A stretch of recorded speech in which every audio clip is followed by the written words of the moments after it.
دیوانه و دل بسته اقبال خودت باش.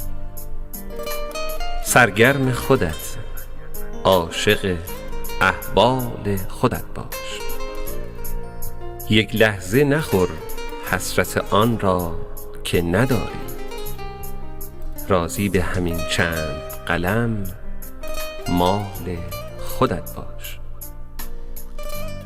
دنبال کسی باش که دنبال تو باشد. این گونه اگر نیست به دنبال خودت باش. پرواز قشنگ است ولی بی غم و محنت. منت نکش از غیر، پر و بال خودت باش. 100 سال اگر زنده بمانی گذران، پس شاکر هر لحظه و هر سال خودت باش.